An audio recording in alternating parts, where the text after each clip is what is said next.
আমার ভাই কালকে বিকালে একটা জায়গায় জাল পেতেছিল, আর সেই জালটা তুলে বাড়ি আনতে লাখ টাকা খরচা হয়ে গেল। আর তারপর আবহাওয়া দপ্তরের নতুন কিছু ব্যক্তি আমাদের এখানে এসেছিল, তাই চলো ব্যাপারটা শুরু থেকে বলি।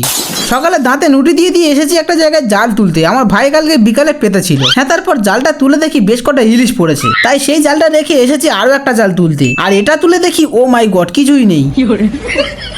গাইস, দুটো জাল মিলে এত মাছ পড়েছে কি আর বলবো, তাই একটা লরি ভাড়া করছি। Boom boom peep peep পিপ।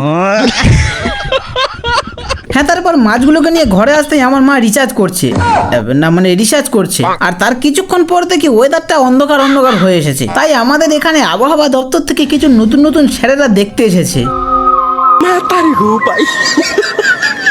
Guys, আবহাওয়া দপ্তরের স্যারগুলো এখানে কোথায় ঢুকে গিয়েছে আর খুঁজে পাওয়া যাচ্ছে না, তাই ও লুঙ্গি পরে এসে ব্রেকিং নিউজ দিচ্ছে। breakingnews.com আজকের টাটকা এবং ভুলভাল খবর। আবহাওয়া দপ্তরের দুটো স্যার এই মুহূর্তে নিখোঁজ। যদি কেউ দেখে থাকো তাহলে জলদি জলদি কমেন্ট করে জানাও। ওনাদের বাড়ির লোক অনেক টেনশনের মধ্যে আছে। ধন্যবাদ।